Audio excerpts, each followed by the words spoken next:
Check out the latest footwear innovation from Adidas, the Adizero Adios Pro 2, which features carbon fiber energy rods that are both lightweight and precisely tuned for a more anatomical transition. Everything from the ultra-light polyester upper to the re-sculpted midsole and the reinvented outsoles are designed for speed. Visit adidas.com to learn more today.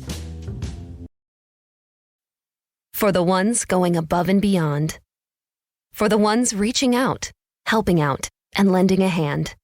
For the ones people count on. You can count on Grainger. Grainger offers supplies and solutions for every industry. Backed by 24/7 customer support and specialists to help with hard-to-find products. Because you've got everyone's back. We've got yours. Call, click Grainger.com, or just stop by. Grainger, for the ones who get it done.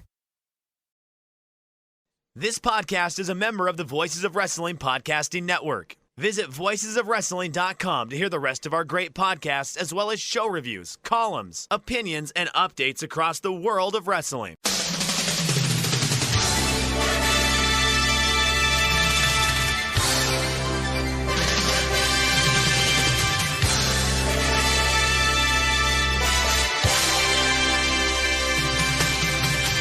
Hello everybody, welcome to the Super J Cast. I'm Joel, joined by Damon McDonald. Damon, I'm going to throw a listener question at you right off the bat. Big question from Nicholas, who says, how are you?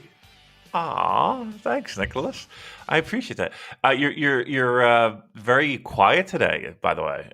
Is this a Can you guess why? like a church mouse? Yes, very. There is a reason for it. Let me guess. Does it start with an M and end in a alley? Yes, it certainly does. There's two wonderful sleeping ladies in the room just across the way from me. So that will probably change pretty quickly. But you're going to get the mellow tones of mellows. Afternoon. Was that called the ASR, where people listen and it's like? Oh yeah, ASMR, is that right? I guess that's what it is. Okay, all right, yeah. I have an empty house, Joel. I can be as loud as I want. The missus is away with her friends down in Washington, D.C. So I'm able to be at 5:58 a.m., able to be as loud and as free as I want. So I'll bring the juice. I'll bring the excitement. I'll bring the passion. And again, the big juice. Keep in mind that loudness does not... yes. That doesn't necessarily mean that Joe's not passionate about what he's saying, but again, I would not want to wake either of those up in an inappropriate time to feel the wrath that would be forthcoming. The gentleman we all know, right? Come on, please. And even I don't know. I think guys tend to be a little bit more easygoing with the waking up, right? Would you agree with that? Like if you were woken up when you shouldn't be, or something rattled you, noise in the house, I think guys are a little bit more even keeled about that, don't you think? I used to be like that. Would be my bugbear. Like having my sleep disturbed would just piss me the hell off. But since becoming a father, obviously I've got used to it at this point. At the moment, we're trying to. Well, I say train Esther to sleep in her own room. We haven't forced the issue. She just decided about a week ago when we give her nighttime milk, she just started taking it into her own bedroom rather than our room. So we thought, okay, so this is her sort of indicating to us that she wants to go to bed in her own room, in her own bed, which was nice. And then we got the little baby monitor in there, and the first few nights she'd wake up in the middle of the night and scream and cry because obviously it was unfamiliar to her. Sure. And then the last few nights she's woken up, no noise, but leaving her room, walking across the living room, and then coming into the bedroom and getting into bed with us, which I think is quite cute. I like that. She brought a little Peter Rabbit toy with us. So yes, I do get woken up on the regular, but I'm kind of used to it by now. Yeah. Now again, again, out of kindness, I'm sure she's exhausted. We're right around the corner here, aren't we? Like when, if you don't mind me asking, number 2 is right around the corner, right? Yeah, it's the due date's November 21st, but Esther was delivered by C-section, and so Arthur, we will also do by C-section for a number of reasons. Safety, and also VBAC, vaginal birth after cesarean, is incredibly expensive. And Really? this birth is not, yeah, this one's not covered by my insurance because obviously changing jobs, I've got a new insurer. So this one we're paying out of pocket. So we just decided for safety and for economic reasons, we'll just go straight for a C-section. So we will get to decide, hopefully, when the baby arrives. So maybe on a Tuesday evening after we got the podcast wrapped up. So, okay, yeah, thanks everyone for listening, and goodbye, and then straight to the hospital. Wow. You said the words, is going to come out of pocket for you. Do you know what kind of financial debt and financial ruin that would be for anyone in the United States? Just the ambulance alone, you'd lose your house. Yeah. It's awful, isn't it? I mean, I believe that everyone is should be entitled to free public healthcare, which you do get in Thailand, to be fair. But we want something better than that, and we're privileged enough to have money to be able to pay for that. Okay. And Maddie feels bad about it. She's like, "Oh, let's go to a cheap local hospital." I'm like, "Come off it! Like, what am I saving this money for? That's more important than the birth of my son." I was going to ask how much. Give me a ballpark of what that would be out of pocket. I think it's a rude question. That's a rude question. So it is about 100,000 Thai baht. So in US dollars, we're looking at about $3,000. That is a drop in the bucket compared to like you wouldn't even get a stitch in the vagina for $3,000. You know what I mean? You wouldn't even get that extra stitch. That is so desperately needed. No, that's amazing. Wow. Huh. Well, listen. What can you say, Joe? We'll be back with insurance talk after these messages. Our openings have become really infamous for being just the most mundane pieces of toast. This is hilarious that we are starting this off so cold, because I am sitting on a huge piece of news, a bombshell. Damon's just woken up, listeners. He doesn't know the news yet, and I've told him to avoid his WhatsApp, avoid Twitter, so he doesn't know what it is, listeners. So I'm about to drop that on him at some point in the podcast. So you're going to get Damon's live reaction to the news, and also, actually, there's another bit of news here that. The great Booze Leprechaun, who, as you remember, sponsored the Booze Leprechaun Carolina Reaper Chili Challenge. When was that, 2 years ago? About? Yes. So there is a sequel. There is part 2 of the Booze Leprechaun Carolina Reaper Chili Challenge. She has sent me one of these Paqui one-chip challenges. Do you know? Are you familiar with these? I am familiar with them. It is exactly as you described, as one chip, but supposedly they're just fucking ridiculously hot. And there's videos online. I believe I've seen a few of those. So yes, you have one in your possession right now. Yes, it arrived today. So as I was getting home, I got the parcel. So it's this coffin-shaped box, about as big as my hand. Okay. And with a Carolina Reaper and Scorpion Pepper extremely hot tortilla chip. So, I mean, obviously this has to be consumed on the podcast, but the only question is, do I eat it at the end of the podcast like I did with the first Carolina Reaper Chili Challenge, or do I eat it at the start of the podcast and run the risk of completely torpedoing this torpedo? Yeah? We're going to do it? I mean, fuck. I mean, listen, if you got the balls to do it, I'm saying, I mean... We would. I mean, if it goes south, we're done, right? The showy shit, and we're fucked, right? But I say do it because we live on the edge, right? So you're gonna wait. So let's set the scene here. You got this fucking ship. What is the? Do we know the Scoville units? Is that a thing? Yes. Can we describe exactly for those unfamiliar? Okay. Exactly how hot this fucker. There's a lot of packaging that goes with this. This is looking for Scoville information. Is this the big news? Because if it is, it's the greatest news. No, it's not. This is not the big news. Okay. This is not the big news. Okay. Big news to me. I gotta be honest No, with I can't see anything about Scoville stuff, but there's a lot of quite frightening you. Images of death. Yeah, Right. I'm really scared. All right, come on. You listen. You did. Wait, you're scared. You did a ghost pepper chili raw. You fucking ate a ghost pepper. Yeah, I know. The thing is, right, because this is probably stress related. I've had some like stomach issues. I think it's a stomach ulcer just because a lot of stuff. I wonder why. And I keep sort of waking up in the middle of the night with very bad stomach pains. So Well, let me ask you this. I'm sure. Being that you're definitely doing it now, right? I mean, like, when I mean now, I mean during the show, correct? Yeah. Okay. Yeah. Because you can't tease. You can't dick tease like this. It'd be like, oh, I know I got stomach pain, and now I'm going to not do it. So we're doing this. It is happening. Okay, this is happening. It's just a matter of we do it now or do it later. I say I'm in for now. Okay. I'll tell you what. How about this? Okay.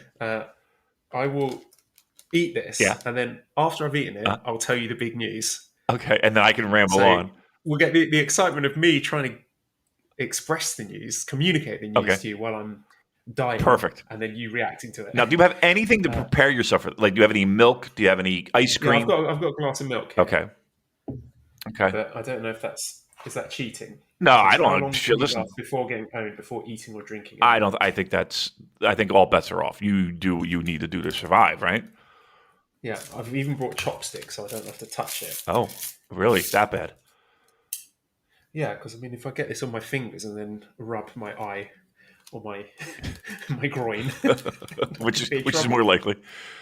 I want you to lick the inside of the box. Hot. Okay. Right. I'll tell you what. Do I have to video myself eating this? I suppose I do. Really. I mean, it would be helpful. Then you can post it via our social media. Yeah. Okay. All right. I'm going to do a video. Oh wow! Right, I had no idea this was happening. I'm going to eat this. Okay. I will ask you a question before I eat it. A question totally unrelated to the bombshell or anything else we're talking about today, but just to give this chip a chance to kick in. All right. So So the question from the sponsor, Booze Leprechaun, she says, "How many spotted lanternflies has Damon killed so far?" Oh. That is my question. And should I mute myself while I'm eating this? No, full chomp away. I want you to chomp away. All right. Okay. So you're going to do a countdown? Okay. 3. Oh, let me get it in my chopsticks first. Okay. 3, 2, 1, go. Oh my gosh! Here we go. I ain't even answering shit. I just want to hear him fucking talk. I just want to hear him eat this. No, fuck. I've killed many, many, many lanterns of bugs. They're bugs that we are told we have to kill because they eat everything and everything goes. Okay, who cares about that? All right, so it's down the hatch. Yep. All right, how we feeling? Got a bit of ASMR action. Yeah, there. how we feeling? It doesn't taste great. Okay. It's not a delicious tortilla No, chip. bland. Quite sort of an earthy taste. Okay. Okay. Yes. It's okay. Okay. But obviously this is going to get more intense as it goes. It's not as bad as the raw Carolina chili. Yeah, I was about to say, how could it be? Right? Well, I don't know. You know what extracts they might put in it with the power of science. Cum. Rat poison. Right. So, I mean, it's the whole chip. How big was the chip? I would say it had about maybe 10 centimeters long. Okay. No, maybe less than that. Probably about 7. Okay. All right. So, I mean, you seem like nothing's happening here. Am I wrong? Nothing's happening. Give me the feeling in your mouth right now. My mouth is got a slight. No, it's got a burning sensation. It's not terribly painful. Okay. It's borderline uncomfortable. Uh-huh. I can feel it going down my esophagus and causing a slight irritation as it goes down. But it's not causing me much difficulty in speaking, unlike the Carolina Reaper chili did. Joe, there's no difference whatsoever. Milk yet. From pre-chip to post-chip. You're fucking amazing. I don't know how the fuck you do this shit. years of practice. My eyes are watering a bit. Okay, eyes are watering a little bit. I haven't touched the milk yet. No. You don't need the fucking milk. Are you kidding me? You got this made in the shade. Again, I found it hard to believe that you weren't going to be able to blow past this eating a raw fucking ghost pepper chili. I should have brought tissues with me. Well, Well, no, I want you to cry. I want to see you. I want to see you all tearing up. All. Oh wow! I see again. I'm no selling it, Damon. I'm no selling the one chip. Yeah, challenge. You're fucking just. It might get worse as we. How can it get worse if we're at least 2 minutes in, right? Since you chipped. Yeah. You know what I mean? Like, how's it going to get worse? I mean, you shitting it out might not be the best thing. That might be worse. Yeah, spending the entire night up in agony with a serious stomach cramp. But for the radio show, it's been a wet fart. I'm doing it for Booze Leprechaun because she deserves it for all of the support and sending me this. I'm telling you right now. To try this. Yeah, I'm telling you right now. There's nothing on earth that is you could eat fire, like you could eat the sun. What what else is there to eat that's hotter than what you're eating? Right? You've eaten everything that's hot. You've eaten the hottest things you could eat. Right? You're Superman. Well, that's throwing down the gauntlet to the rest of the listeners to post me spicy things and make me eat them on the podcast like an idiot. I mean, you would it would be laughable because it'd just be like there's nothing. Joe, there's nothing else. What else? That's not. You've eaten the hottest things. Like, what could they possibly give you? Like that insanity hot sauce, I guess maybe. You know, like the Dave's or whatever it is. But even then, I think you would just fucking shake it off. Well, there you go. I'm doing okay so far. You're doing fucking great. Because there was a danger here, Damon, that this incident may have ruled out one of the biggest stars of the podcast for this big event we've got happening now. A bit like something that's happened in New Japan today, Damon. Oh, I'm going to drop the bombshell on you now. Can I stop recording the video? Yeah. I mean, we've crossed that bridge. Yeah. Okay, so here is a big news statement. Tetsuya Naito has sustained a knee injury. He's out of the G1 Climax. Oh, fuck. I mean, is it a legit knee injury? Because they worked on that knee a decent amount during the Zach match. Is it not a other injury that they're just saying it's a knee injury? Like, let me ask you this: this is a work? I don't think so. I don't know why you would do that for one of your biggest stars in the G1 Climax. From what I hear, it sounds like it was an awkward landing on a Destino during the Zach match, but he's out as a result of him. So let me read it. Suffered an injury to his left knee. Damage was incurred to his left meniscus and MCL. Naito is unable to compete on the remainder of the G1 Climax tour. Does not currently have a timetable for return. All his remaining tournament matches will be counted as losses via forfeit, with opponents gaining an automatic 2 points. Naito's remaining opponents will instead be competing in special singles matches with card changes outlined below. We apologise to fans who are looking forward to seeing Naito, blah, blah, blah, blah. So we've got a load of sort of special singles matches. So I'll tell you them. We've got Yuji Nagata versus Tangaloa, Nagata versus Shingo, Bushi versus Yujiro, Bushi versus Yano, Hiromu versus Kenta, Hiromu versus Ishii, Kojima versus Ibushi, and Kojima versus Great Okan. So those are our replacement special singles matches. Well, we knew he's had knee problems for a decent while, right? He's had every issues. He's been pretty banged up for a while. That's not good. You know what, though? If there is a small silver lining, and again, this is the first I'm hearing of this, he's in a decent block. So I think this would be, like, if he were in B block, boy, oh boy, B block would be fucked. But he's in a decent block. Yeah, everybody's going to get points, because I remember when your Nakamura getting hurt rather recently in a G1. I want to say 2015, with shoulder, I think it was. And he had to forfeit a couple. Now, he's officially out for the entire tournament, correct? There's no possible way he returns? I'm going to take that as a yes. There is no possible way he returns. And thinking out loud, why would he? Why would they bring him back for fucking? He's already going to lose points in this process. Wow. Okay, that's not a good way to start. That's for fucking sure. That's a big name. That's a name people. So a lot of people, I think, have circled to win, at least be close. Oh, I gotta be honest with you. If it's not one fucking thing, it's another with this company. This company can't catch a fucking break for the life of them. I'm sorry, and I'm not trying to be a New Japan apologist, because some of the stuff they've done to themselves. But these fucking people can't catch a break for anything. Between all these shows and the lockdowns and the fucking clap crowds and the fucking, Okay, again, great. There have been things where, they've done it to themselves. But between COVID running rampant in that locker room and guys being out and canceling cards and they can't catch a fucking break. Fuck. He's going to be out for a while. I mean, if they pulled him from these shows, it's got to be a pretty serious thing, because these guys will work through just about anything. Well, that's fucking blows, Joel. So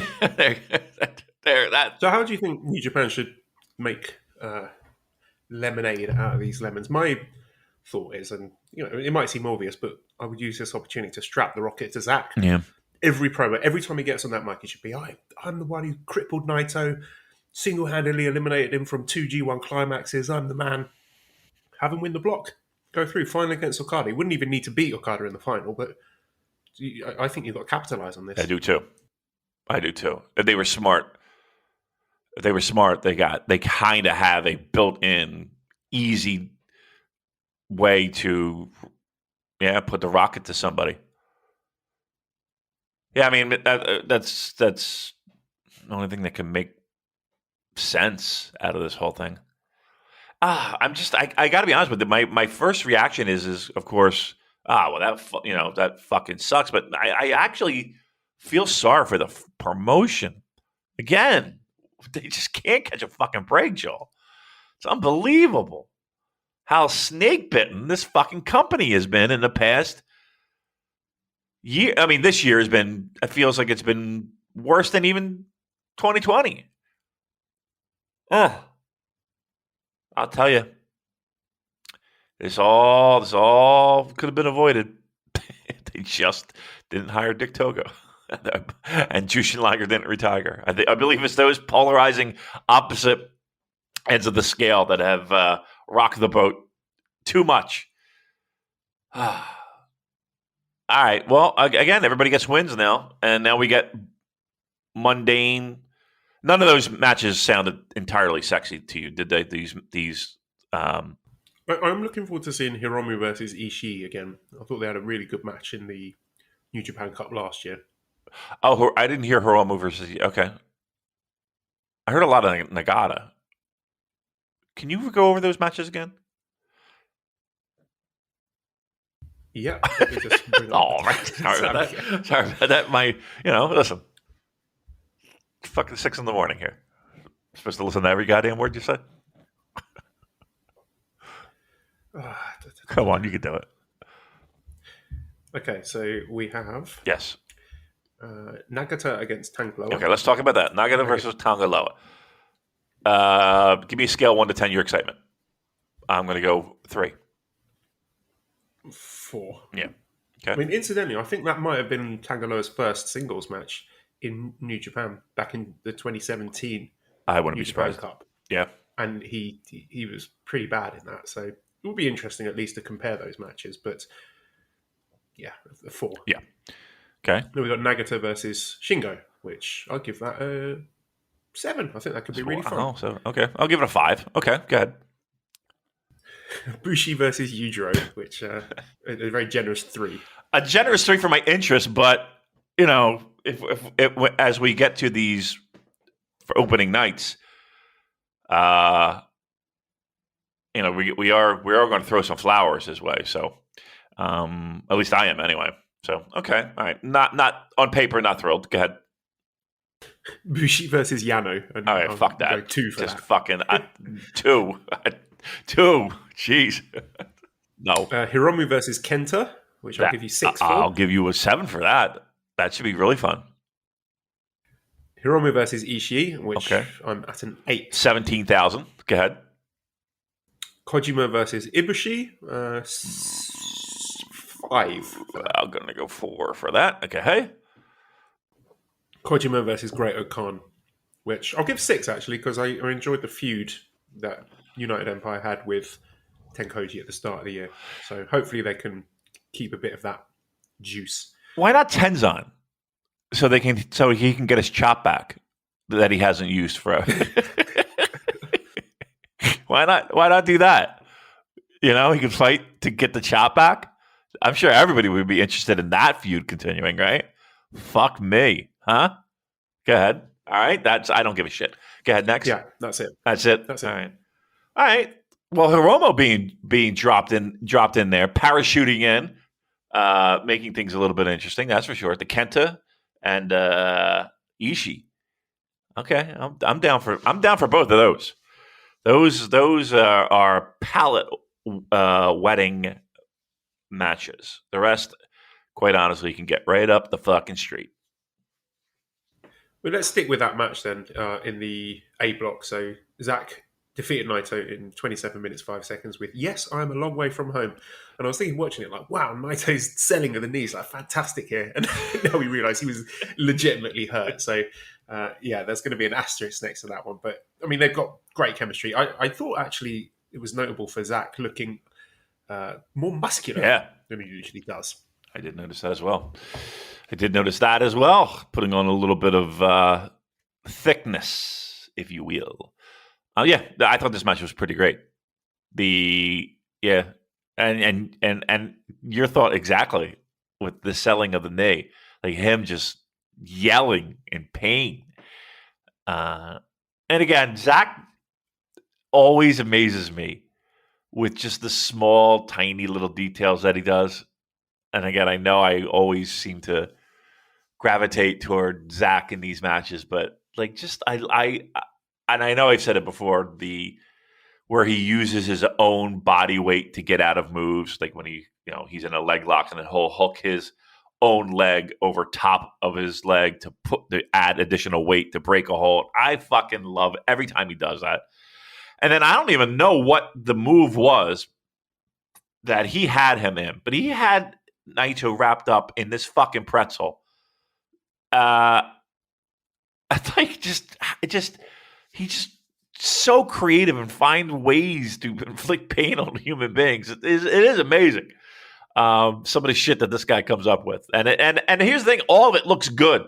I mean, none of it looks like you're not paradise locking it.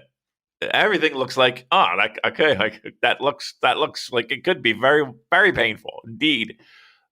Yeah, I thought Block A opening night was pretty fantastic, actually, and I have a number one favorite match. It's not this one. Can I guess what it is? Sure. Was it Shingo Takagi defeating Tomohiro Ishii in 27 minutes 56 seconds with Last of the Dragon? You would be absolutely correct in that. But then my second favorite match of the block is between really two other matches. I thought this match was very good. This I don't care what anybody says. I truthfully don't care what anyone says. It is G1 season. And the minute fucking Kota Ibushi came out and Yujiro came out, and I was hyped. For this. It gets my juice. Sorry, we had the question. Welky said, "I've read on the timeline that NJPW is back. Is it back?" And that is my question. I mean, that I had that feeling as well. You can't help but feel watching the G1 Climax, you're like, this is the fucking G1. This is New Japan at its best. Whatever your quibbles are about the strength of the lineup and should they have done this, should they have done that, this was two fucking great nights of wrestling. Yeah. 100%. And here's the biggest selling point of G1. Every fucking match matters. Now, whether they deliver it in a style and in a fashion that you prefer in your pro wrestling, that's debatable. But know that every fucking match matters. So it makes it you watching it, it's worth your time. Just that alone, just the concept of that alone is fantastic. And the minute the fucking bell rang, you knew your heart was into it. Your fucking soul was into it. Your body felt it. Yeah, I was ready for it. And I don't care who I can't say I don't care who they put out, but I'm telling you, with every fiber of my body, everybody out there is trying. And everybody out there is going to do their best to deliver a fucking great performance. Now, can some people do it better than others? Well, yes, absolutely. That's what this is all about.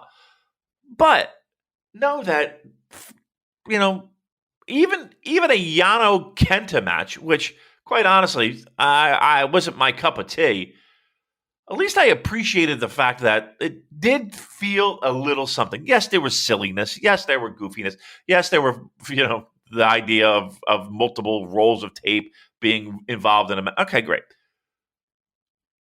3 out of 4 of these fucking matches were really pretty great. You get a little surprises. You get a little, but again, it's the sport element that makes it great. The idea that every one of these fucking matches matter. And not only that, the fact that every one of these matches matter, Joel, makes it even better when finishes happen late, or you're teasing the draw, or you get a surprise upset win.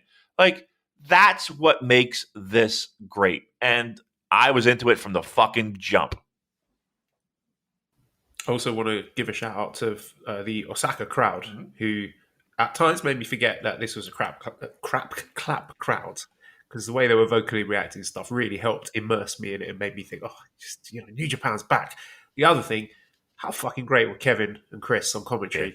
Like, one, having them there in the building, and two, I know a lot of people have said it, it's just the quality of their commentary, both on an individual basis and their synergy as a duo, has really stepped up a notch for me. I just thought they were outstanding in delivering the storylines, but in a way that doesn't insult your intelligence by sort of laying on the kayfabe thick. I think that they do a great job in sort of towing that line between what the story is and what sort of the real life feeling is, especially when they're talking about stuff like Evil and the House of Torture, and they're talking about things like, how it makes it miserable to watch seeing Evil cheating and how he doesn't need to do it and blah, blah, blah, all of that stuff. And yeah, that sort of believability, the credibility really enhances it. And, when they get into the big match stuff like Okada Tanahashi, I thought they were outstanding at that. They were their very, very best during that match. So yeah, shout out to the commentary, because just makes all the difference in the world for me having live English commentary in the building. Yeah,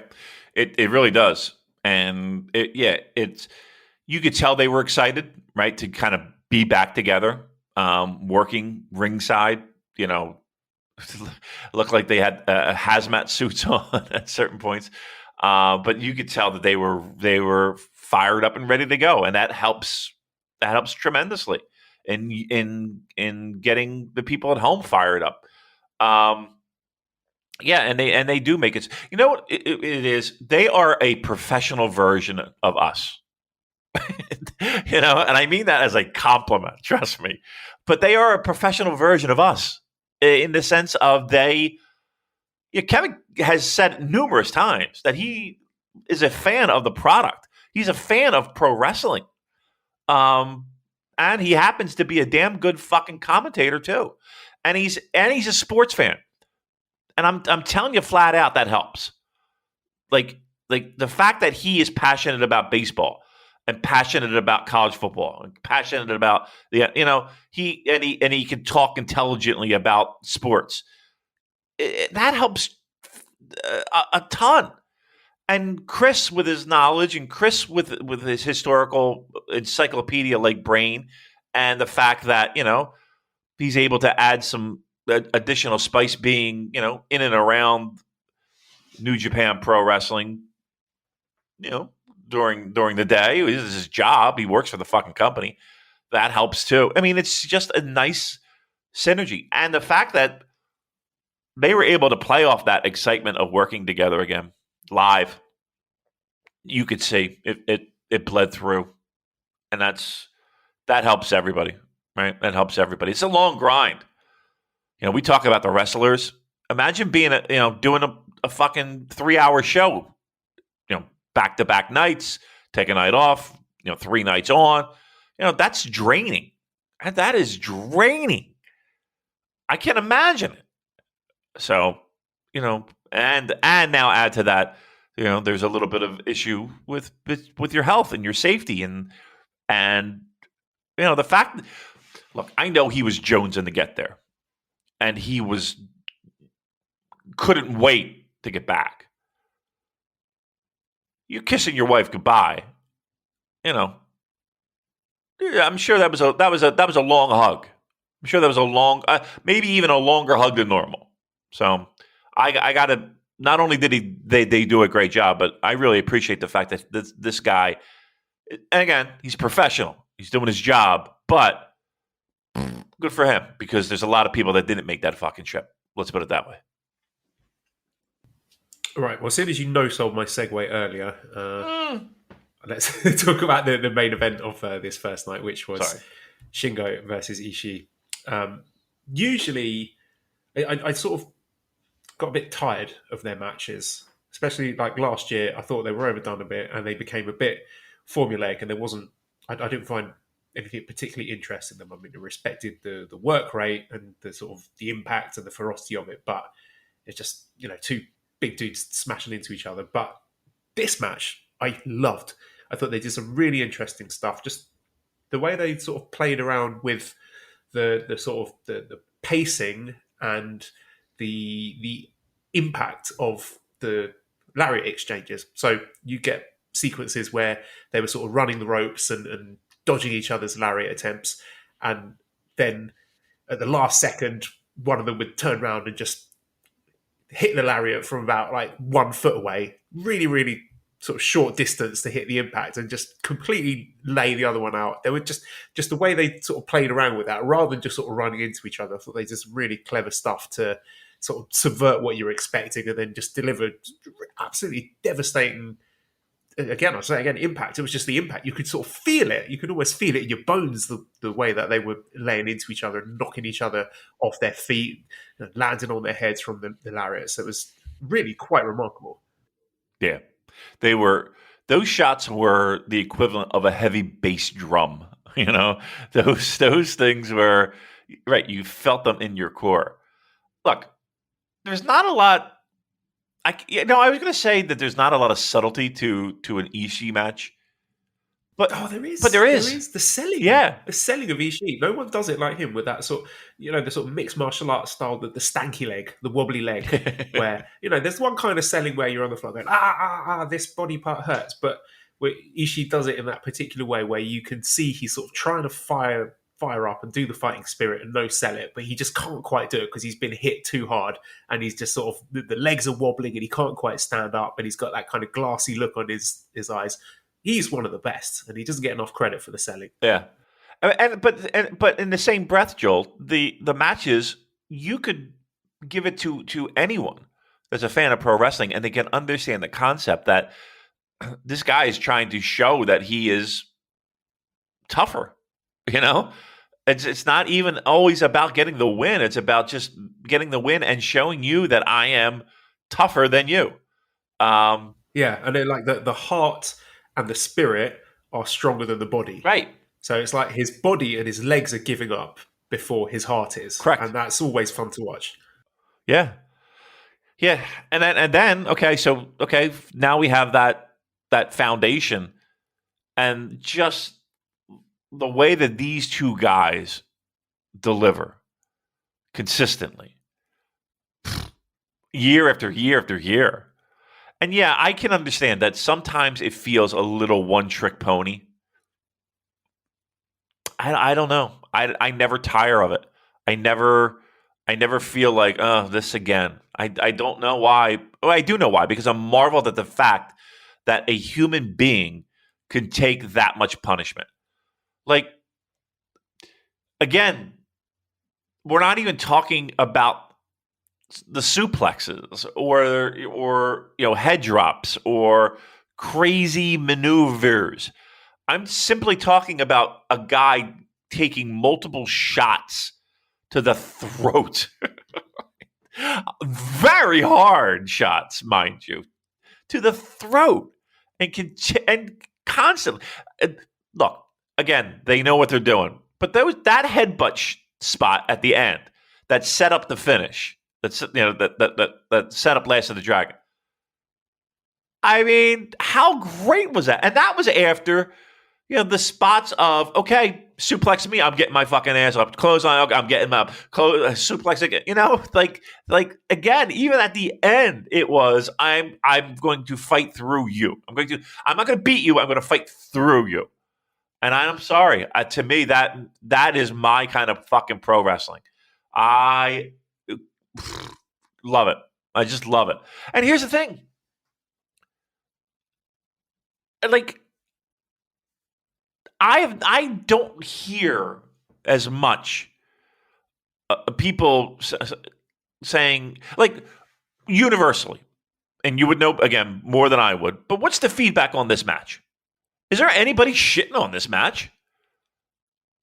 No. It seems to be universally loved. Right. Like, wide acknowledgement, this is a Match of the Year candidate. Yeah. Okay. Perfect. This is an Ishii Shingo match. You know what I mean? Like no one's going to complain about this. And even though it feels like you've seen this many times before, it still feels fresh, and it still feels exciting, and it still feels the passion of pro wrestling is there. I don't know. I find these two guys to be.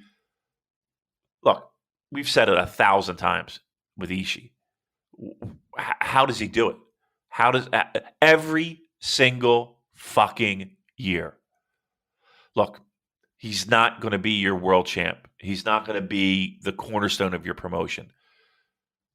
But how many times can this one guy be called upon to deliver a match that is this style, fucking fantastic? Countless years. How many years are we going on with him? And now you add Shingo, who, again, I've said it before, I think he was the most important signing New Japan made in years. Maybe him and Ibushi, neck and neck. But I name me a better signing than him. It's an amazing thing. A year after fucking year with Ishii. Year after fucking year. Joe, it's 2021. We've been talking about this since when? 13? You know what I mean? And it's also remarkable that the company know they can rely on him, that this was the first night of the G1 Climax where the company's under fire, under a lot of criticism, and they picked him. Yeah. He was the guy. We want you, Tomohiro Ishii, mid-carder. We want you in the main event of the opening night of the G1 Climax. Yeah. Yeah. I mean, look, he might not win the MVP, and he might not win Wrestler of the Year, and he might not be... But God damn it, this guy deserves his own fucking category or a trophy or a fucking recognition or a gold watch. That's it. Just every year we should just throw flowers at him for being him. Yeah. Name me a guy in another promotion that is as consistent and for 10 years as consistent and delivering in a big spot. Again, you can give me Okada. You can give me. I mean, big spot. Who delivers better than this guy? Right. You know what I mean? But that's what I'm. But that's what it is. Like, that's what it is. Yeah, he's fucking. He is just an amazing pro wrestler. And yes, every single year we fucking say it, and every year he deserves it. And I don't know how or when it ends, but when it does, man, that fucking card is going to feel empty because he's not on it. That's for damn fucking sure. Yes, these wrestlers were certainly cooking on Saturday night. You know who else was cooking on I'm ready Saturday for you. night? It was me. I decided to make some dinner. I decided to make a spaghetti bolognese. And I'll tell you, Damon, it was a fucking nightmare. Really? Right? So I'll tell you what I had to do, right? First, I had to use my own recipe, a recipe passed down from generation to generation. Well, I say generation to generation. My mum taught it to me. Okay. So I had to know by myself what ingredients I needed, Right. and how much to put in, and how to cook it. So that was annoying, Right. right? Right. Not only that, I had to go to the shops. I had to walk to the shops to buy all the ingredients myself and exchange money for those goods, and then carry them home.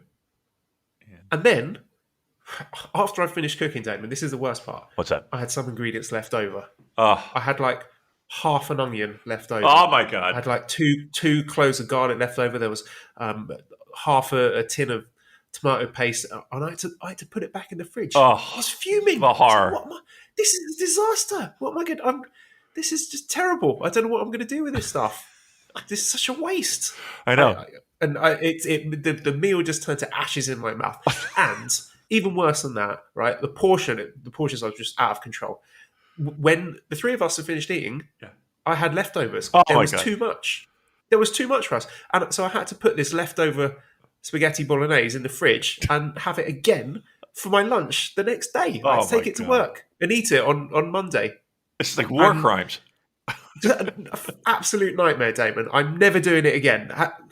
How could I avoid such a ruinous string of events in the future? Well, first, let me apologize. That sounds like a just a traumatic experience that you had. The idea of having to, and then the physical strength to lift those leftovers into the refrigerator.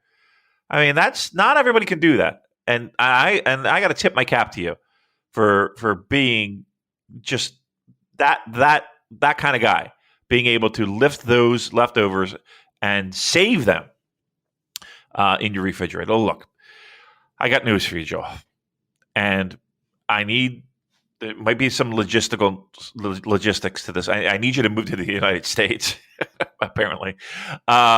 But okay, that's quite a big ask for me, but I'm ready for your pitch. Okay. Sell it to me. Come on. All right. Well, here's what we have in the United States, Joe. We have the opportunity, and we have freedom. We have for some. We have we have the green, blue skies, and and all that. Here's what else we have. HelloFresh. What's HelloFresh, you say? Yeah, that's right.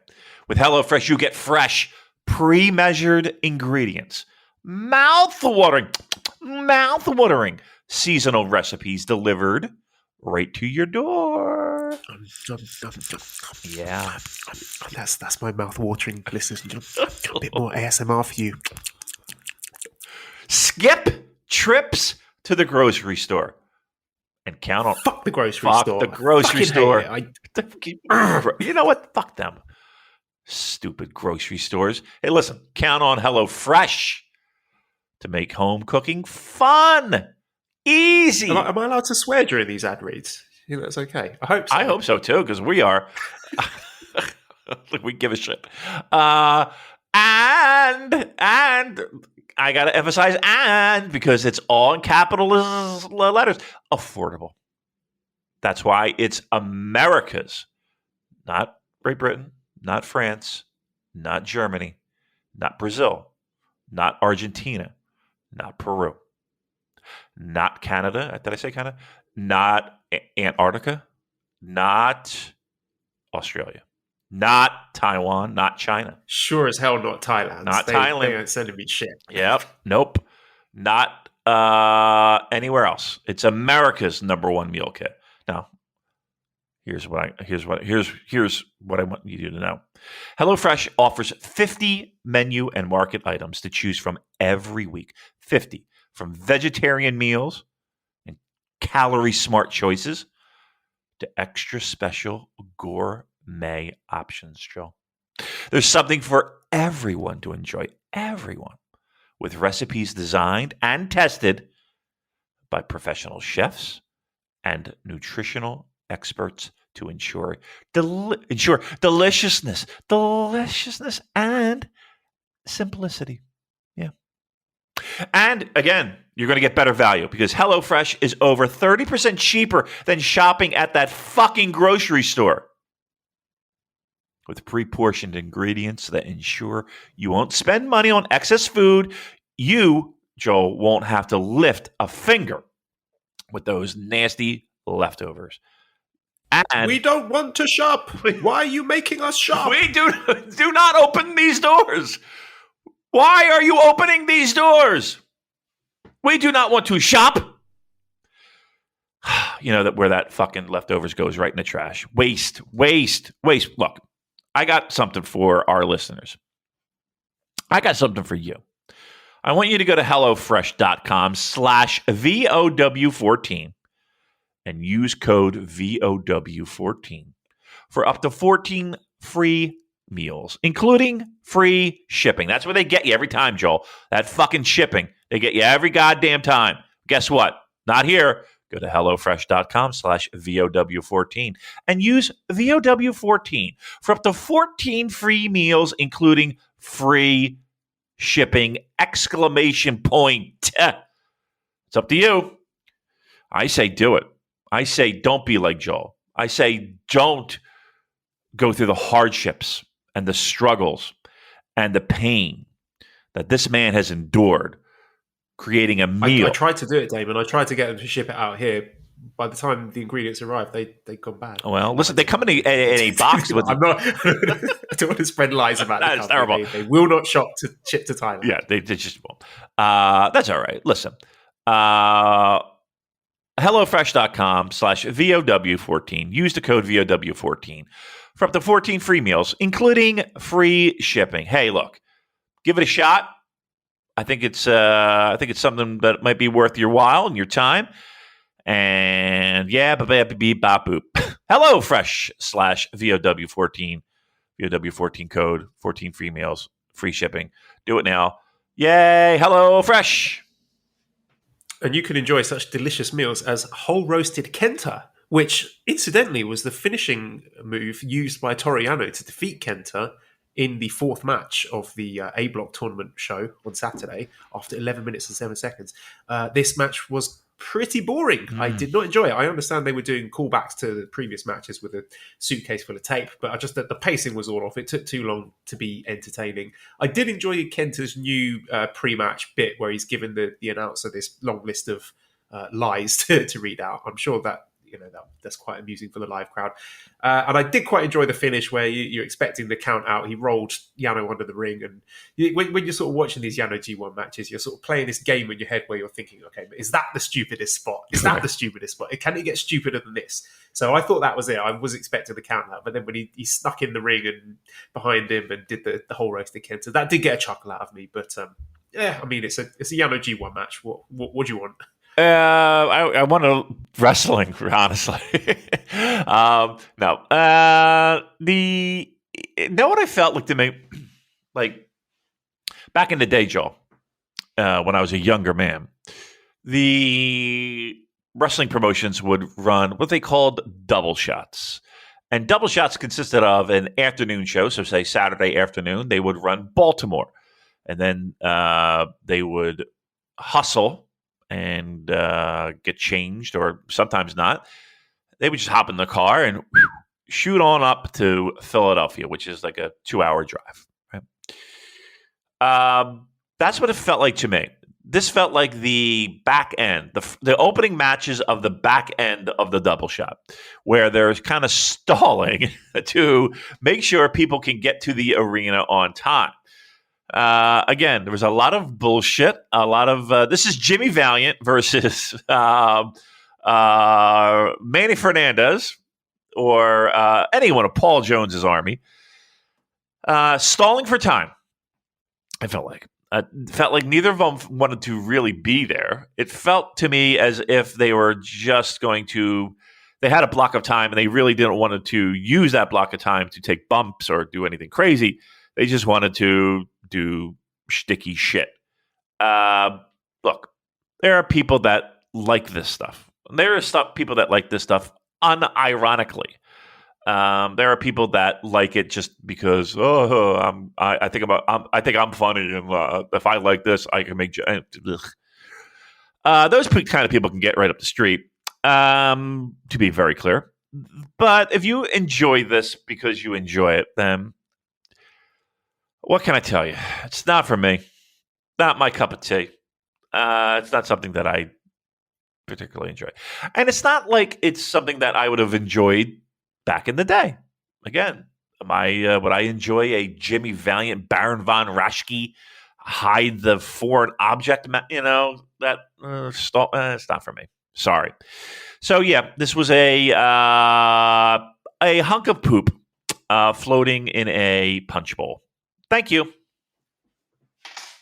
So speaking of Baron von Raschke, our third match was Great O'Khan defeating Tangaloa in 70 minutes 45 seconds with the Eliminator.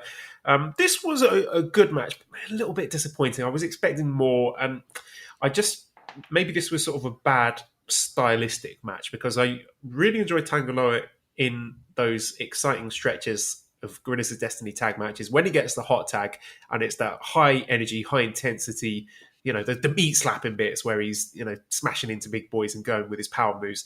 So this sort of more methodical, ponderous match style, I don't think plays to his strengths. I mean, I don't know, maybe it's a sort of a conditioning issue. Maybe he's not used to working a 17-minute singles match because it's still relatively new for him. So maybe there's that to get used to. And I think he will have better matches. I'm really excited. I was looking forward to him facing Naito. I thought Naito would have made him look great.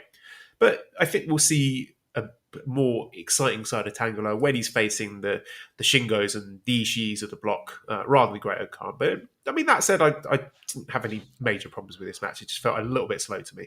It was all right. Look, you're higher on him than I am. I don't. My ceiling is 3. You know what I mean? Like three flakes, 3 stars. I don't see how. I don't care who's in the ring with. I don't see how that goes. The best chance that he has of. For the ones who know safety isn't a catchphrase, it's a culture. And the ones who help make sure everyone makes it home safe. For the safety-minded who watch everyone's backs, Grainger offers supplies and solutions for every industry, as well as safety assessments and training to keep your facilities safe and your people safer. Call, click Grainger.com, or just stop by. Grainger, for the ones who get it done.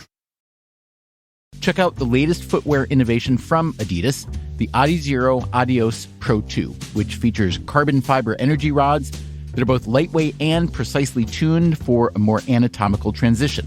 Everything from the ultra-light polyester upper to the re-sculpted midsole and the reinvented outsoles are designed for speed. Visit adidas.com to learn more today.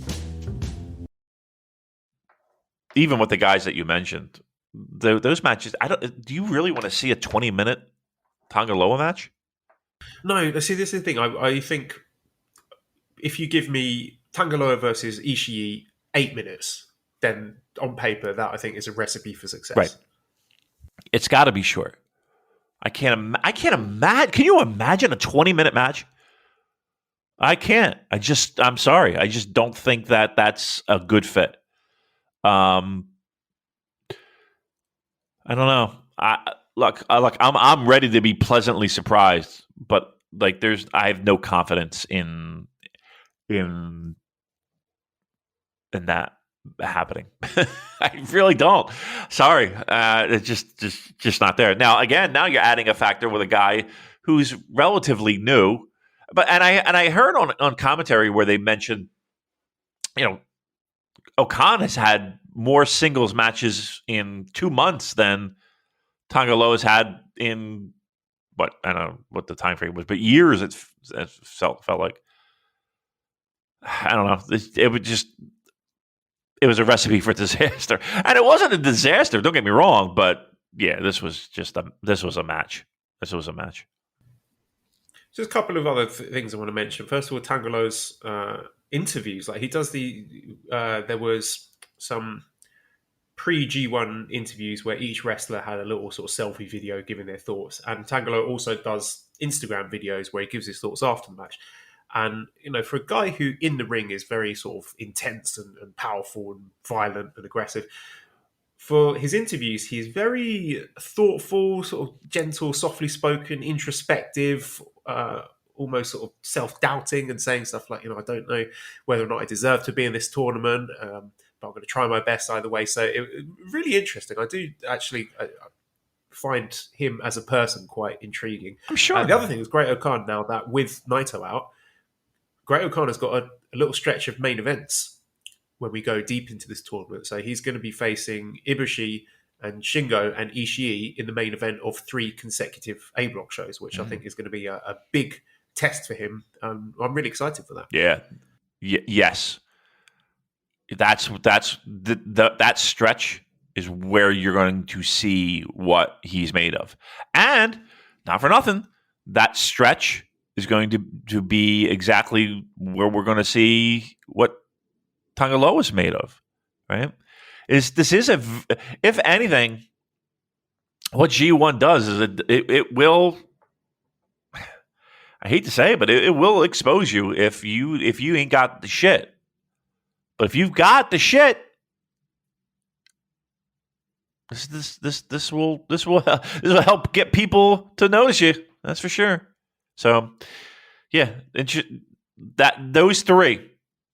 I think everybody's kind of got circled and penciled for those 3 guys as okay. Let's see where you guys are, because I don't want to say it can make or break a career, but if you can't have great matches with those 3 guys, something I think we might have a problem, right? Don't you think?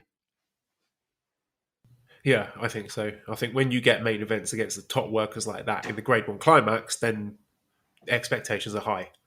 Yep, it sure is. This is a big dance. It's a big dance. You again against guys who can go and have proven consistently that can go with a wide variety of opponent.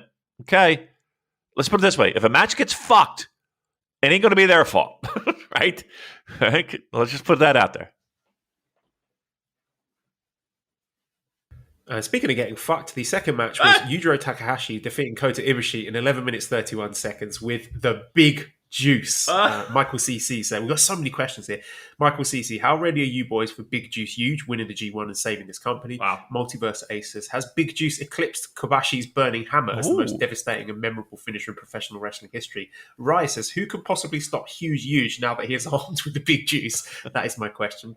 Bash says, was Big Huge beating Ibushi a shocker, especially with the way he won? Now I'm interested if he's on a losing streak from now, because he's 2 points now that he got last year to end his 2020 tournament, or does he play spoiler for someone later on? Chris says, do you think New Japan is telling a long-term storyline with Ibushi losing all the time, or do you think that the loss to Yujiro was a one-off? That is my most excellent question. So this match had a lot of tongues wagging, and rightly so. Very bold booking move right off the bat to have a big upset like this, and it was a relatively clean win for Yujiro. I mean, I know there was a ball shot there, but I really like the way they paced it, because his usual finishing move is the pimp juice, the DDT. So there was the ball shot, and then he did the pimp juice, and I thought, oh, that's his finishing move. He's going to beat Ibushi. And then Ibushi kicked out at 2 3/4. You're like, oh, okay, all right, there's the near fall. Ibushi's going to kick the Kamigoye and win. And then you just picks him up with this new move, this big juice move, and then just gets the pin, 1, 2, 3. And I was like, what? So I thought the way they executed that with the sort of the fake out of the near fall using Yujiro's regular finisher, and then him busting out this devastating new move, I thought was really, really clever and quite shocking. Yeah, I agree. We felt the same in that. Yeah, because when he hit it, a pimp juice first, and Bushi sold it like he died, and then kick out, you're figuring, okay, just like you did, when he hit it, well, there's his finisher. Is he going to get the pin? Holy shit. Oh, kick out. Okay, good. And then right, boop, 1, 2, 3, new move. Which kind of gives him like he's got this additional level now. Like he cleared a level, right? He finally beat a boss, right? And he's cleared a level with something that he wasn't able, he didn't bring to the table before. Look, G1 Night 1 likes to have these type of things. I mean, again, I hate to bring it back, but Yoshihashi beating Kenny Omega comes to mind immediately in situations like this. So I think it was necessary. It woke people up. It reminded people that this was G1. The one question though is I'm kind of scratching my head. I don't think like Kota Ibushi is like the new Goto, right? No, are people thinking that? No, he's got to be in the mix when it comes to the final night, especially with Naito out. I mean, a lot of people thinking the chalk pick for this G1 is an Okada versus Ibushi final, and I wouldn't bet against that. So, no, I don't think he's suddenly slid into the mid-card, although there is this interesting story they're telling with him recovering from this illness, and, can he hang in a grueling tournament like the G1? So we'll see how it plays out. I'm interested. Yeah, I mean, the I think dude's it'd be quite boring if he does win the block again and goes to another final. I'm not that interested in it, but I can't rule it out. Yeah, I mean, the guy's won back-to-backs, and he was your world champion, and I don't consider him a Goto by any stretch of the imagination. Okay, the Big Juice. I did not know this. I looked it up. It actually means a prominent or well-known criminal or thief. That guy's known to be the Big Juice. I didn't know that. I didn't know that either. Like, when did they say this? In 1927? I don't. 23 Skidoo. Learn something today. Okay, so the night 2 then in the Osaka Prefectural Gym, the Edion Arena, Osaka, the B block this time. Let's go in reverse order again. Right. So main event was Kazuchika Okada versus Hiroshi Tanahashi. Okada winning 29 minutes 36 seconds with a Rainmaker. They really teased the time limit draw, as they should, given the history between them. And just the floor is so high for these guys. They're so fucking good at pro wrestling, and they're so good at pro wrestling each other, that even this was not one of the best Okada Tanahashi matches, but it was still absolutely brilliant. And I was just hooked. It was just on the edge of my seat in the latter parts of it. And I don't, in retrospect, I think we can look back on the past 12 months for Okada. This is something I was talking about with Manabu today, that he went through this whole money clip phase to try to rehabilitate the Rainmaker as a finishing move, because by early 2020, everyone's kicking out of the Rainmaker. It wasn't a special or dangerous finishing move anymore. But now he's managed to get people excited about the Rainmaker to the point where it's a one-hit kill again, which I think is a really smart thing to do. We've got to distinguish between the regular short-arm lariat and the spinning lariat that he does, but the full sort of ripcord Rainmaker lariat, people don't kick out of that anymore. So I think that's really smart. I was watching this, he's in great shape. The big takeaway, and he said it himself, there's no ice there, darling, it's just an empty glass. The big takeaway was what Okada said, the Rainmaker's back. You wasn't Money Clip Okada busting out a Rainmaker at the end of the match. Just the way he wrestled, the energy, the dynamism, it felt like this was, 2017, 2018 Okada back. And he's looking like a favourite to win the tournament, isn't he? Yeah. Well, I mean, look, let's put it this way. If he's even acknowledging that, then there was a conscious effort to not be what he was describing. Booking aside, I really feel like aside from a handful of top tier, I need you to put on an epic performance, he may have, I don't want to say coasted, but again, I hate to bring it up once again and beat a dead horse, but and again, it was filmed during that G1 that opened up in Dallas, but the guy couldn't even fucking get out of bed. And I really feel like that plays a huge factor in him maybe not being the same guy as we've seen before. It's working through injuries. I truly believe that he felt like, and I don't know this for a fact, so this is just me speculating, but I really believe that there was a conscious effort for him to tone down. There had to be, because the proof is, him walking around, not being able to get out of bed, hobbling, walking around like he's a 75-year-old man outside the ring, and then getting the jolt of adrenaline to get through the curtain can only last so long. I mean, that is a end result of all those classic matches that we've seen previous, right? All the wear and tear led up to where he was. And I really feel like he saw the handwriting on the wall as, if I continue this, I am fucked for the rest of my life. And he had to do something. He had to scale it down a little bit. Unfortunately, what that does is that, as pro wrestling fans, you look at that and think, okay, what makes you great is also killing you. It's making your quality of life poor. So I'm hoping that time was used as recovery and was well spent. And again, if there's a silver lining in all of the troubles that New Japan has had, I'm hoping that some of these guys got an opportunity to heal long nagging injuries. It felt like he felt different, didn't he? Like he felt the same. It felt like he was the same guy again. He didn't feel like 2019-20 Okada. He felt like he found a little bit of the fountain of youth. So again, a lot of that is me speculating, but to me, if it really felt like he was the Okada of old, and that could be just for one match. It could just be for one match, but man, it really we hadn't seen it a lot. We hadn't seen it a lot in the past year or two. He fucking delivered, and these two guys, how they can just. I think a lot of it has to do with just them at this point. Like the fact that what they've been able to accomplish, people know and people are into it. But to be able to consistently build off of what they've done is still amazing to me. And the matches still feel fresh. Like they never feel old. They never feel stale. And it's the first time they were in a singles match since Dallas, right? If I'm not mistaken. So it's been a while. I wanted to ask actually. Night Cheesecake says, where would you rank this match compared to their previous matches?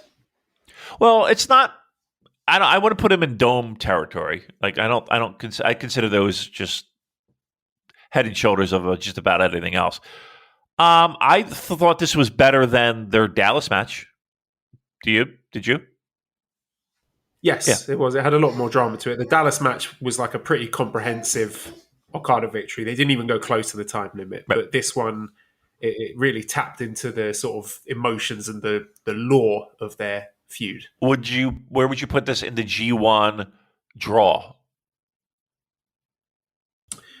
In terms of their G1 matches, yeah, I think I would rank this very highly, actually. I would too. They're just so good, dude. I know it sounds like I'm doing a Lanza bit here. Are there two better pro wrestlings in your lifetime than these two? I don't think so, man. I mean, we had these two guys as our Wrestler of the Decade award towards the end of last year when we did our voting. It's hard to look past them, isn't it?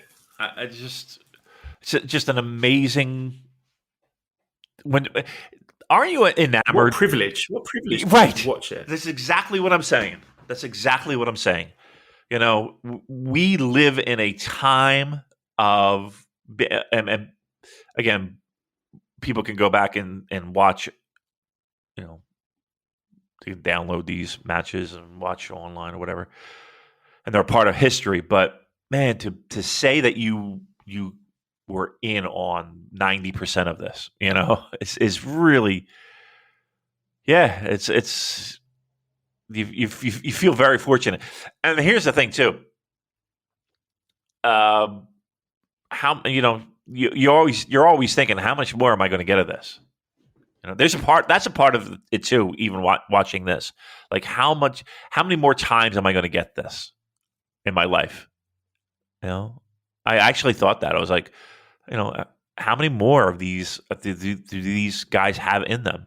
Eventually this has to end, and eventually there's going to be a diminishing return. I don't see it yet. Do you? I don't see a diminishing return yet. And you think no, the quality doesn't seem to have dipped at all, right? Does it? Like, how is that possible? None of them look like they've sort of significantly slowed down. Like, you couldn't point to any sort of physical dip. Well, maybe you could. I mean, maybe Okada's not moving as freely as he used to. But I mean, in terms of the excitement and drama, that it is, like I keep saying, it's right up there. Like, the only thing I have to compare it to would be Flair Steamboat, right? Like Flair Steamboat in the late 70s, great. In the 80s, well, no, was it late 70s?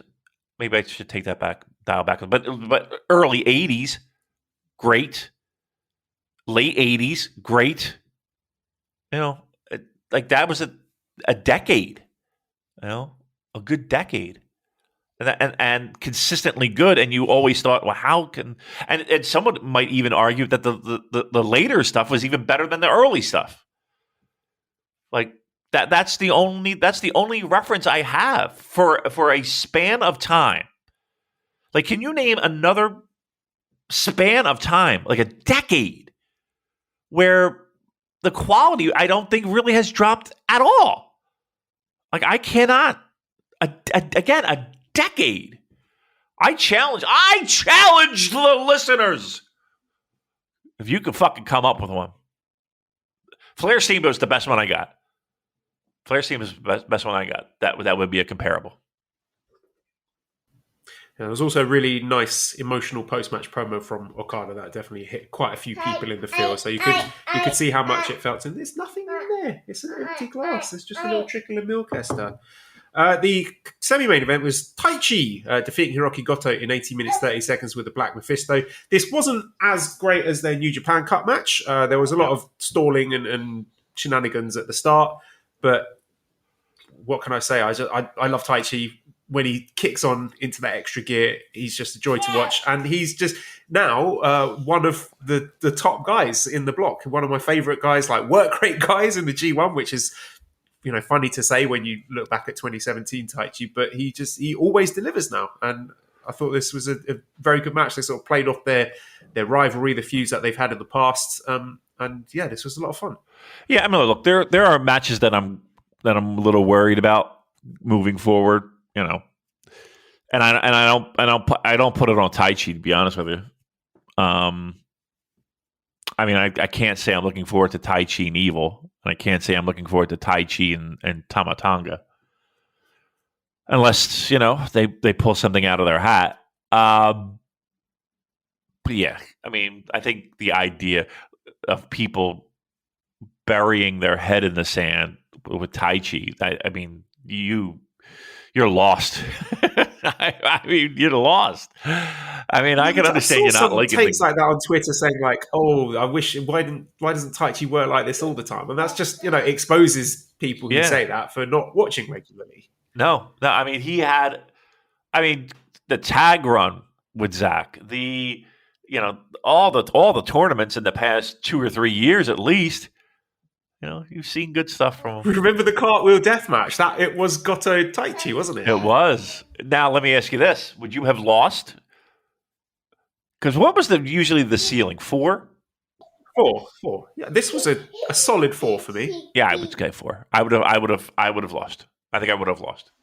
Look, that's a thing of the past, though. You know what I mean? Like that's not even. I would never even make that bet.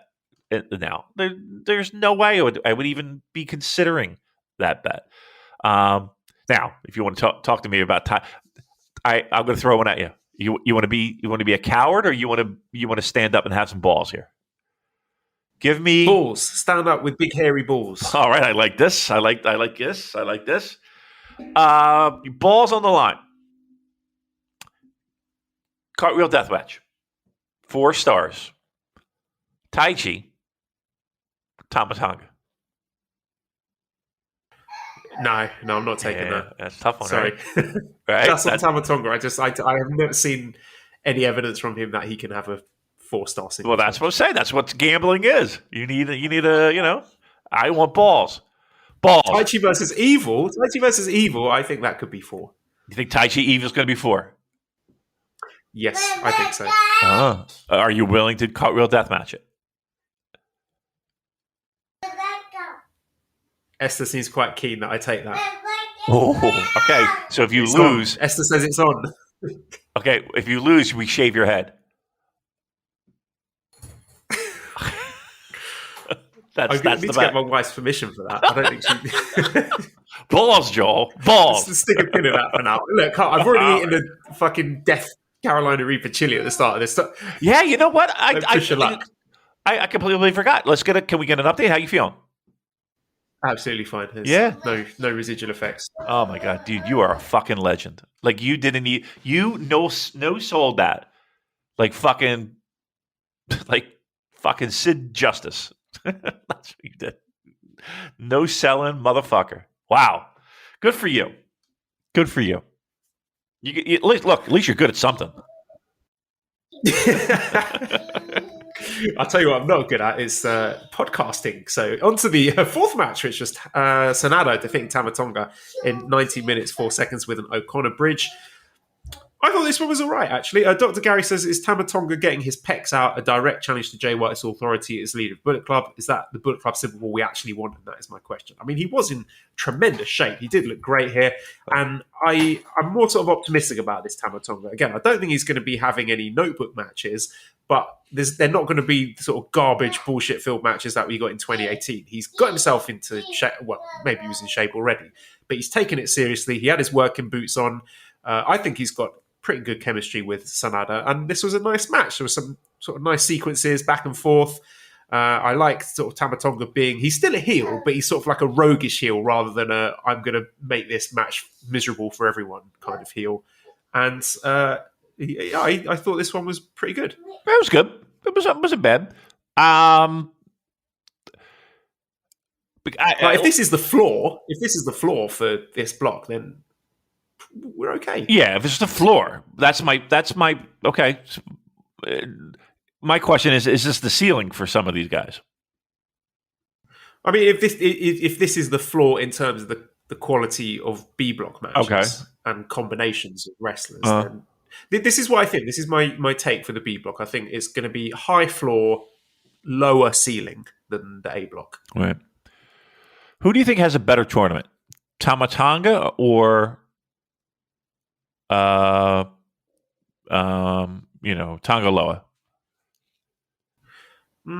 That is a tough one. I think I could see Tama Tonga peaking higher. But yeah, I think the same thing would apply. So with Tama Tonga, I would say, compared to his brother, higher floor, lower ceiling. I think Tongaloa is more likely to have snoozers, but also I think when he gets going against the likes of Shingo and Ishii, that will be better than anything that Tama could do.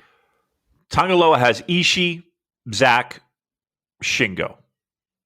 That he has to have. Ibushi. He has to have great matches, right?